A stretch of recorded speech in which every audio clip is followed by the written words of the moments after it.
Attention, everybody. The views and opinions expressed on this show are not necessarily those of Acts Ministry, Acts Media Group, and or their affiliate and supporting ministries and or nonprofits. Welcome to the show today. It's that time again. It's the happy hour with Dr. Paul Collins and his lovely wife, Miss Nancy. So without any further ado, take it away. Well, good morning, everybody. Welcome to the happy hour.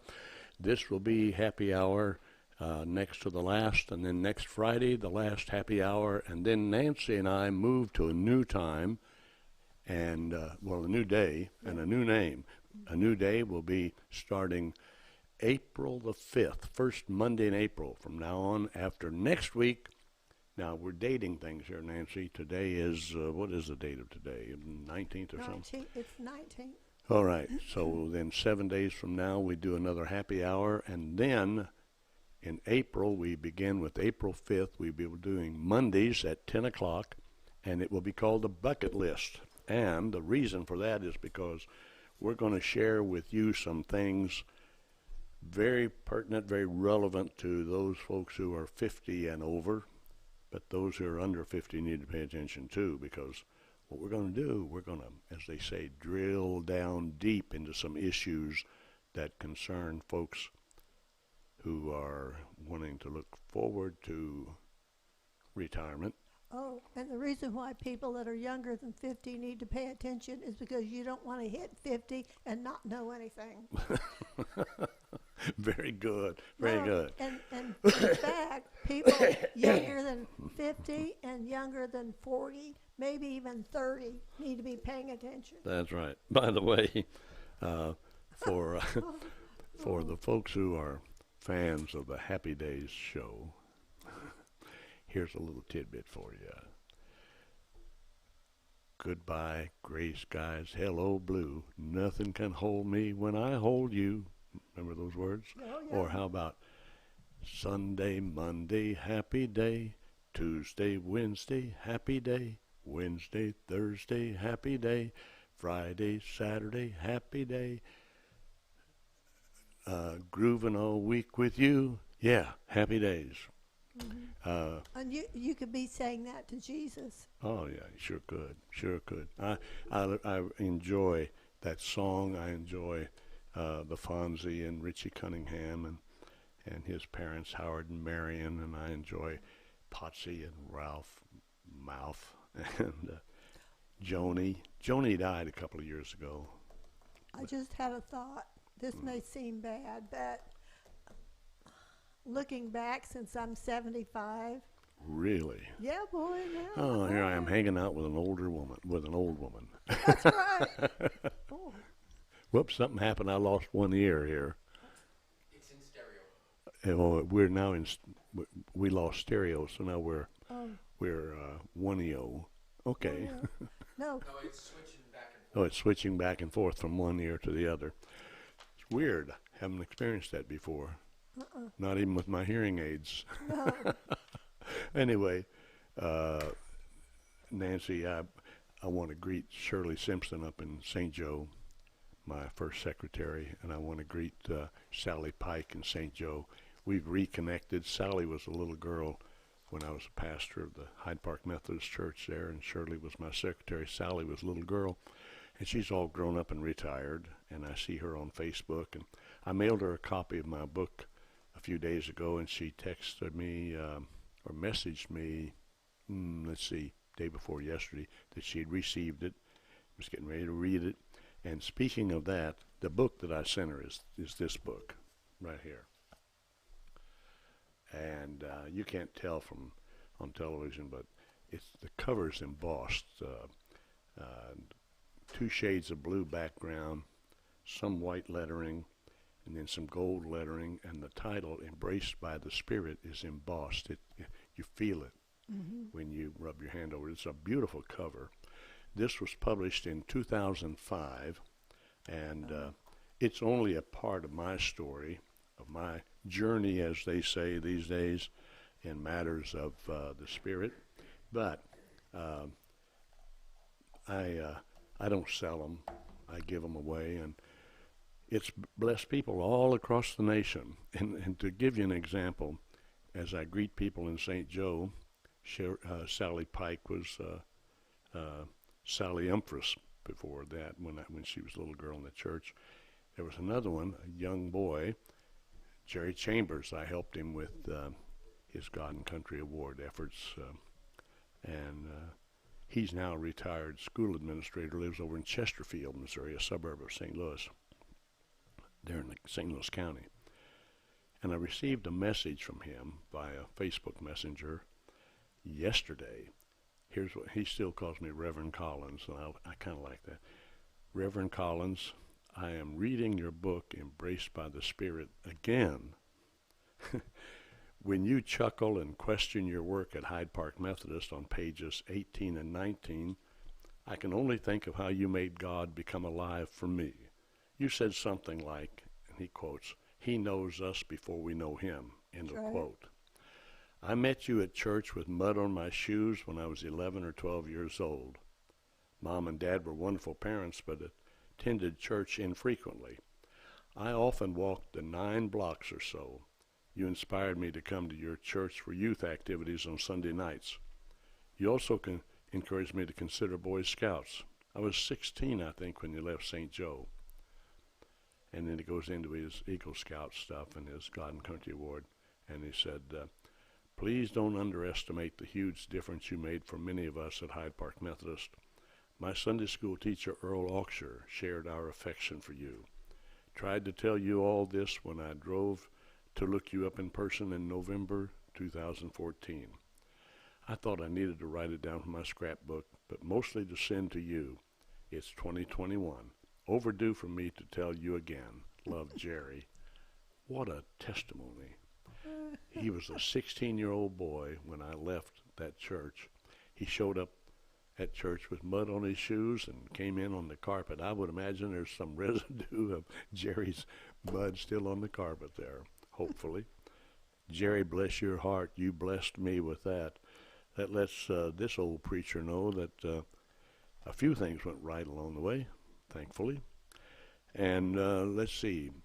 We need to greet our friends in Texas, down there around College Station, Judy Nickel, and up there close to Dallas, Galen Garrett, both of them formerly of Springfield, and then out up there in the Panhandle, Dr. Terry Gage, MD.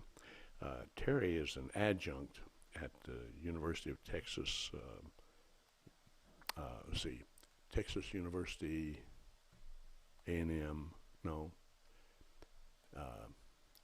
Anyway, University of Texas, whatever it's called, in Lubbock, at the School of Medicine, but he has a huge private practice. The last I heard, at about age 66, he's working 6.5 days a week seeing patients. He doesn't accept any new ones. He's that busy. What a wonderful man of God. And he prays for his patients. Yes, he prays for all of his patients.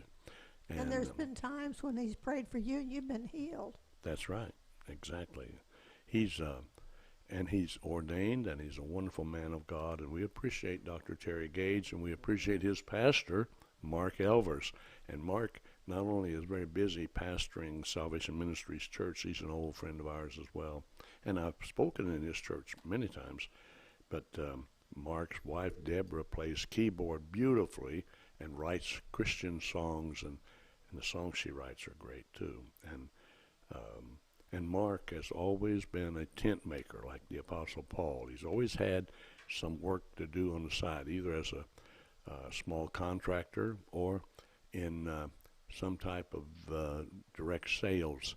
And I always say anybody who can take their guts in their hands and go out and work for a commission, that's a real man. Mark Elvers is a real man. He's right now, I think, involved in air filtration equipment, and that's becoming vitally important these days. So anyway, also out there we have Darlene and Lyle Way. Mm-hmm. I said Darlene first, Lyle. I hope you caught that. She's number one with you, and we love Darlene. We love Lyle. He's a great Christian novelist. I'm telling you, folks, he's written some stuff that just absolutely blow you away. And I've had the privilege of consulting with him on he kind of used me for research on a book on angels, one angel in particular who revisits the earth, and it's told in novel form. And Then he and his wife and their daughter and son-in-law were in our downstairs in front of the fireplace a few winters ago, and we were talking about the end times. And all of a sudden, Lyle looked over at his daughter, who lives north of Springfield here, and said, "Start taking notes. I've got to write a novel about this." And he did. And the title of the novel is When the Bad Times Come. And it is, whoa, something else. Then another time, I gave him an idea for a book that would be set in the future, very futuristic, involving that passage of Scripture that says, "And the sins of the father will be visited upon the third and fourth generation." And it was set in the future. I said, Washington, D.C. and the Beltway is no longer the capital. The capital of government, of what's left here in the future. We're talking, we said it, I think, like in 2050, would be Chicago and the old Sears Towers. And there's an effort to try to find out the descendants of those who were accused murderers and or other crimes, and make the last man or woman standing pay for those same crimes. He researched that with DNA people, professional scientists, wrote this Christian novel, very scientific though, and very futuristic, and this has a great surprise ending. So anyway, it's entitled The Sins of the Fathers. Now, one of the novels that he wrote that is Jim Weining's favorite, and I kind of like it too, for that matter. I've recommended, I like it a lot, is one that's called Murder in Shades of Gray. Mm-hmm. And it's about a crime syndicate that's that utilizes old people, nursing home folks who can walk out of the nursing home, go to the bus stop, get on a city bus, go someplace and commit a very serious crime and get back on the bus, go back to the nursing home. It's very imaginative. But and then the one, his first novel that I read was called The Edge of Disaster. It's a large book. It will hold you captive. It's one of those that they call a page burner. You don't want to put it down. And then another one called Hunter, which had to do with the overthrow of this government by military forces in our government, so forth. Let's see, what else? The Day of the Lord, one that he co-authored with Dr. Terry Gage about the red heifer, that people who are involved in Bible end time studies know about the red heifer and the ashes of the red heifer and so forth. So enough about that. But anyway, I love books, and this book isn't for sale, but as long as I have a supply, I'll be glad to send you one. As Oral Roberts used to say, free and postpaid. But you'll have to reach me through the Acts Media Group website. Go to Acts, A-C-T-S, mediagroup.com, and send a message. I'm sure they'll get it to me, and we'll connect, and I will be glad to mail you a signed copy. And then I tell people that get a signed copy of this, hold on to it, because in the event that I ever become extremely famous and then die, it'll be worth a lot of money. Now, it's something to think about. It's an investment that costs you nothing. Go to the axmediagroup.com website and get your name in the hat. Let's see, Nancy, we need to greet people up in northeast Missouri, too. We have Janie Wood up there and Tom Seaver and others, and people in my hometown of Moberly, Missouri. And Lynn? Where? Missouri? Where? Missouri. Yeah, in Missouri. Yes. Okay. That's what I'm saying, up in northeast Missouri. Yes. In Moberly, Missouri. Yes. And where else in Missouri? Well, we have friends in Branson, we have friends in Springfield, et cetera, et cetera, et cetera.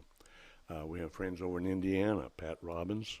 And I don't know where her sister Wilma Shelfer is living right now, but anyway, she pays attention to us from time to time, I'm sure. And the list goes on and on. Oh, also in Illinois, Tammy Renee Harris, great Christian singer, and her mother Dolores, good friends of ours. Well, anyway, if you're a friend of ours or a regular viewer, our greetings. Remember, starting April the 1st, Axe Media Group will have a new lineup of programs, new names for programs, some very familiar faces, but some new themes. You're going to like it. Try it, you will like it. And as one of our local advertisers with another outfit says, tell a friend. Let's spread the word, axmediagroup.com. Get there or get left out. Doing programming right now Monday through Friday mornings, and one of these days that's going to expand big time. So you're in at the very place to be when you're at axmediagroup.com. Nancy,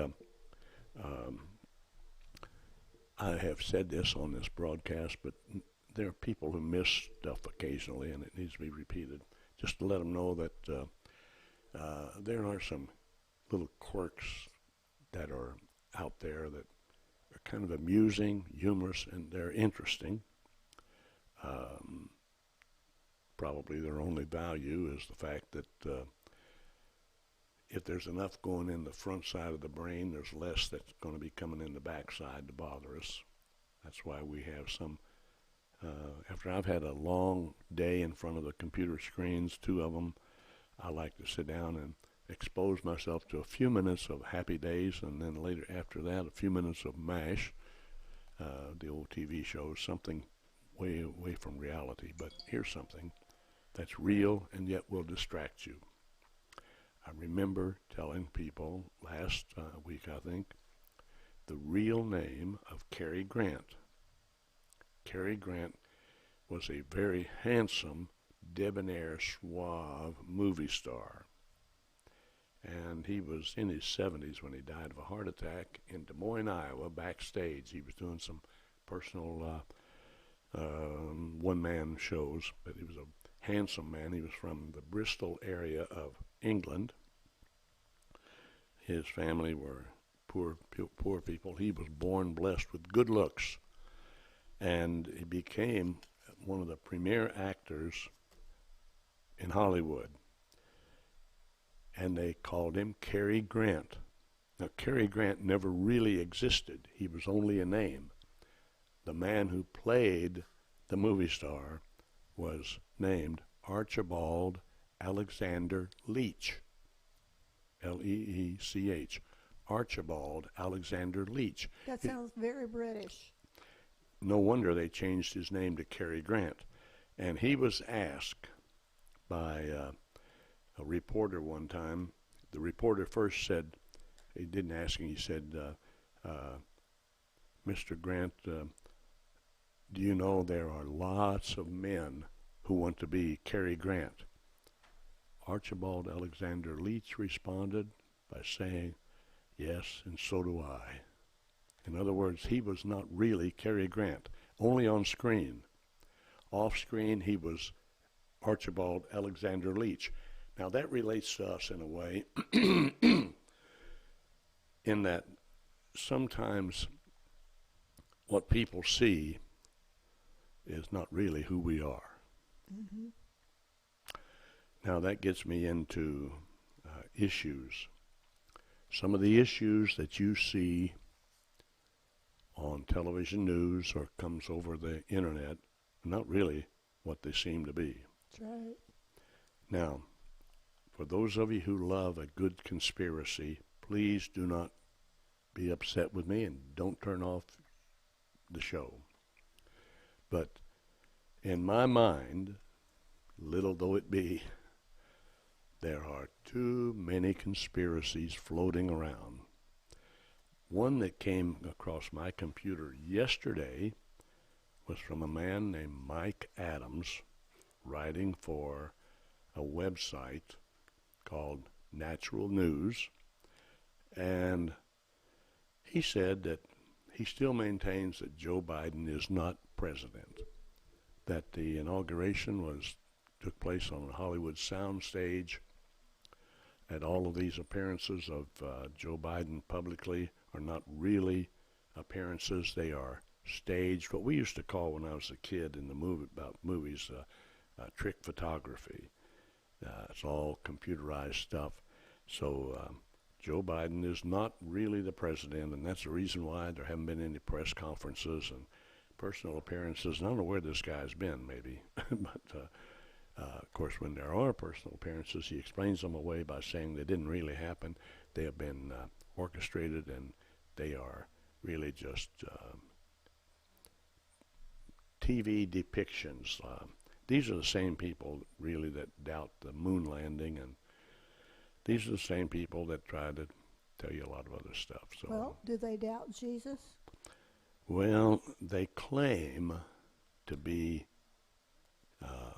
many of them claim to be religious, and they use that as a way to gain access to the minds of good conservative Christians to influence them. And I'm sorry, but I am a conservative Christian, but I am, on the other hand, a very moderate conservative Christian. I'm a Christian, and I do not buy conspiracy stuff. Now, not this wild stuff. I do recognize some facts. There is a swamp, and there is the inside the Beltway in Washington, D.C., and there is a very deep and formidable bureaucratic system. Usually you'll find it in every level of government. And the only way that you really gain any knowledge of it is you have to get into it.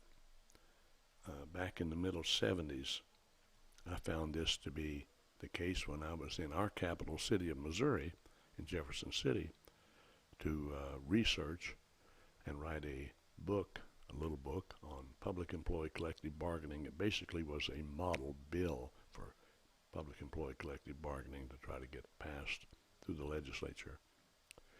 And while I was there on that project, like a year and a half, I was in and out of most every aspect of government. I had access to members of the House of Representatives. I had access to members of the state Senate. I had access to the governor's office, the lieutenant governor. They were of the same party. Another party controlled the Treasury, the state treasurer's office, and so forth. So, but for the most part, I had great access. And I remember one time, to show you how this thing works. It's the same on the state level as on the national level.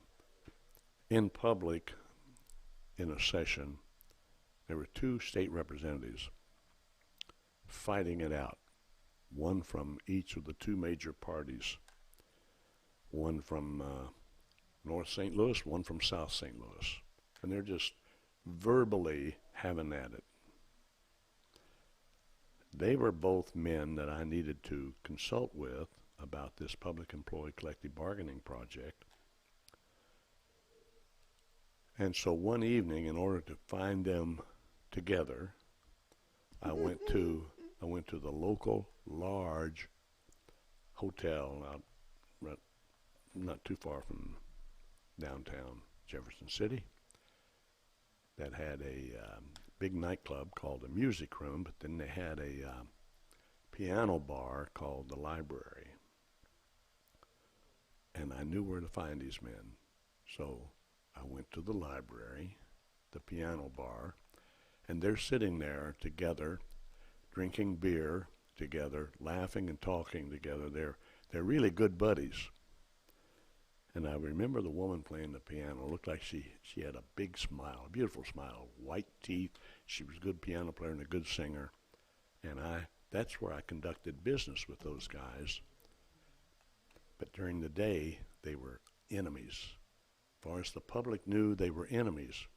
But when they were out of sight of the public, they were friends, drinking buddies. Now, I was in Washington, D.C.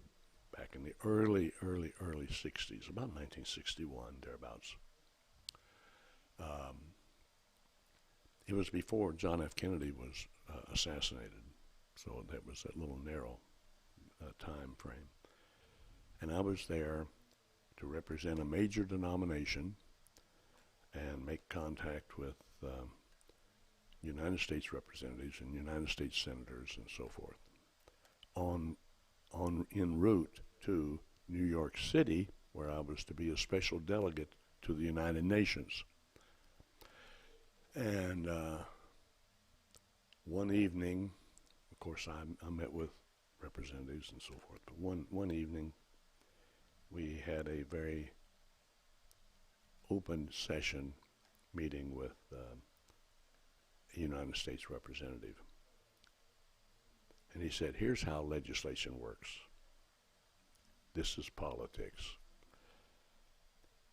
He said, the folks in my district back home, in my congressional district, there may be a bill that they want passed. They're very interested in some kind of project. And so I will agree with them, but privately, I don't want it to happen. So I go to the chairman of the subcommittee that's going to hear this bill, and whether or not it gets introduced, and I tell him I have to introduce this bill so that I can tell the folks back home that I followed through, but I don't want it to go anyplace. I want it to die in subcommittee. And the chairman will say to me, I can do that, and I have a bill that my folks want, that I don't want, that's coming up in a subcommittee that you serve on, and I want it killed in committee. And he said, the deal is struck, and that's the way it's done. Now, I don't want to disillusion you folks, but I'm just trying to tell you the truth, because I'm paving the way for the first Monday in April, when Nancy and I will really drill down deep to tell you the things you need to know about the real state of things and how you can be prepared always in every set of circumstances on a practical level. And then at the end of each show, Nancy and I together will give it a spiritual, biblical response. We'll put God in the equation. So anyway, I wanted to say that about some of our situations today politically. And I made myself a note the other day. I asked the question, who controls you? For instance, who controls your health? Who controls what you eat? Now we're talking about here in the United States of America. There are places in the world where people are very limited in this regard. Who controls your finances? Well, do you play a role in your own health care? I do. I was thinking this morning, early before daylight, lying in bed, that I think we have had 6 people in the medical field that we've interviewed on the happy hour in recent years. One of them I know, 2 of them we interviewed twice. 2 medical doctors we interviewed twice each. A chiropractor we interviewed 3 times. A naturopath we interviewed twice. A counselor we interviewed twice. And I've forgotten all the rest of them, but I was going over this in my mind, thinking some people know very little about health care. The less you know, the less you control your own health. And be careful which voices you listen to. There was a man I listened to this morning. I was enjoying everything he had to say. Everything he had to say was apropos to the dangers of volcanoes and earthquakes and floods and all this kind of stuff. These are all dangerous. Then he messed it all up by, in an indirect, underhanded kind of way, telling people to avoid getting vaccinated against the COVID-19 virus. Well, you have your opinion. I won't argue with you about it. I just want to tell you, I've had both of the vaccine shots provided by Moderna. Nancy's had her first one. She'll get her second one in about a week. I'm old enough, folks, that I remember when diphtheria was a threat to children, and so we were inoculated against diphtheria. Some of you are young enough who are opposed to vaccines, you don't even know why. You never heard of diphtheria. I want to tell you, it killed children. I remember smallpox vaccination, and they did it by breaking a little tube, and they scratched your arm, and that they put some stuff in it, and then you had a sore, and it scabbed over, and when the scab was gone, you had a little round thing about the size of a dime, which is your smallpox vaccination scar. We got rid of smallpox. There are some of us, like myself, 85 years old enough, we walk around, we still have that dime size scar on our arm, usually the left arm, just below the shoulder. We handled that. I remember infantile paralysis, which was called became to be called polio, but at first it was infantile paralysis. Thanks to an older lady, a Catholic nun, Sister Kinney. She started what was called the March of Dimes, back when a dime meant something. For a dime, you could buy 2 soda pops. For a dime, you could buy a large soda pop, a large bottle, and a big candy bar. I noticed the other day at the supermarket, there were small candy bars there as you check out. Small ones were 99 cents. They were about this long. Can you see that? Ones that were about an inch longer were $1.99 for a candy bar. Unhealthy to begin with, but a dime used to mean something. At the same time, I'd be in grade school. World War II was going on. And once a week, we brought our dime to buy a war bond stamp, a savings stamp. And when we got a book full of them, there was $18.75 worth of value in there. And if we kept them 10 years, they became worth $25. Lots of money. A dime was a big deal.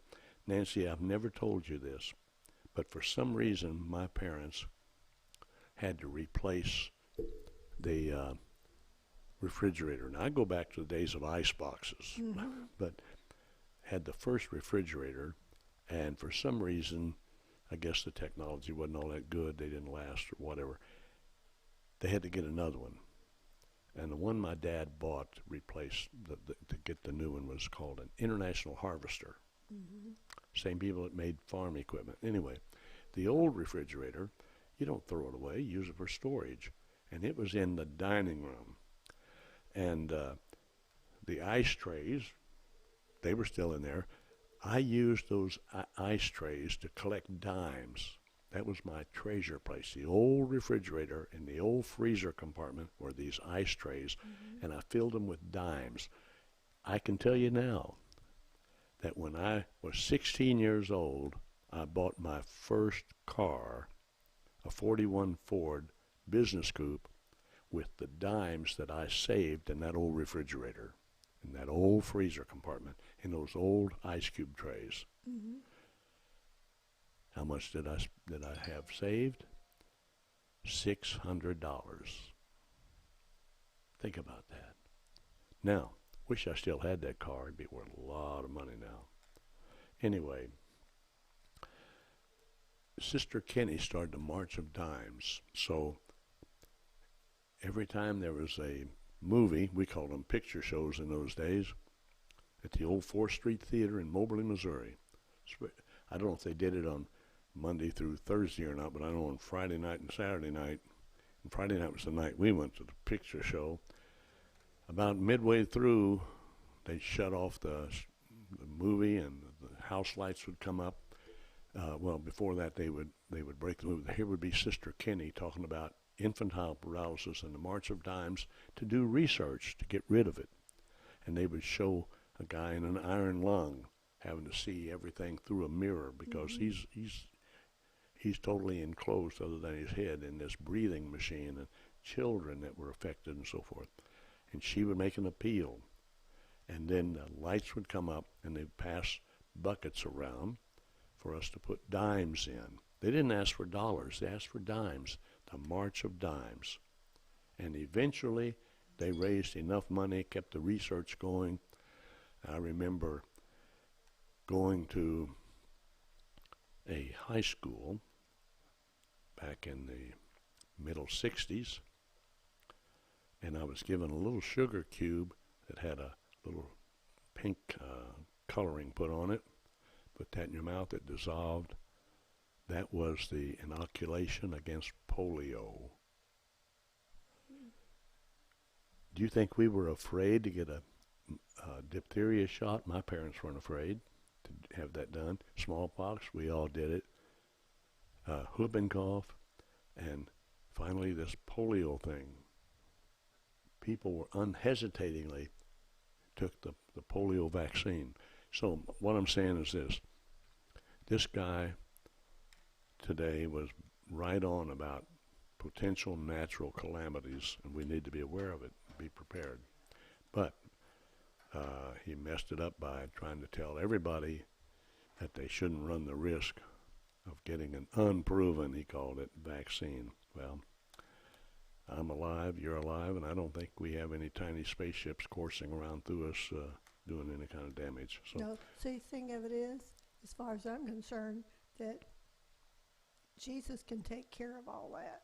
that's right. You know, if my God is so big that he can do anything. Exactly. So Nancy, here's what I want to. We have 3 minutes. Want to impress on people to be watching for us and tell your friends about us. How much control do you have over your health? We just touched the tip of the iceberg there today, and about your diet. Anybody forcing you to eat unhealthy food? Just you, just the cravings you've allowed to set up. We're going to deal with that in relationship to when you get older. Anybody heard about the middle-age spread? I'm happy to report that I weigh 15 pounds more than I did in high school. This morning I weighed 160. Okay. How much control do you have over your finances? We're going to talk about that.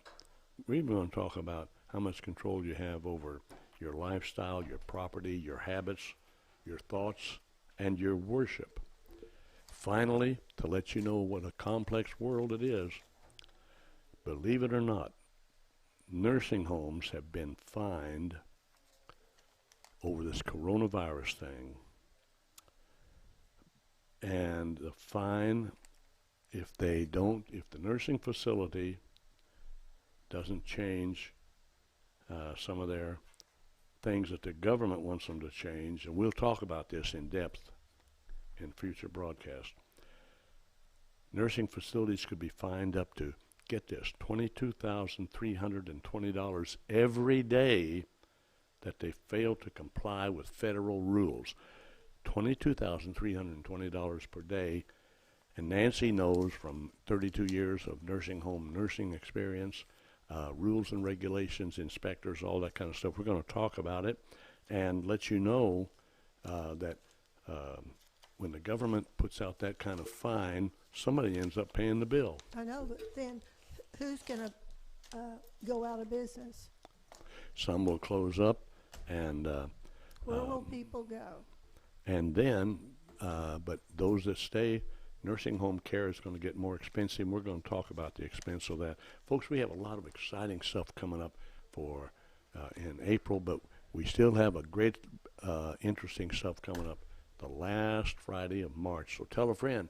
Until then, this is Paul and Nancy Collins saying stay blessed.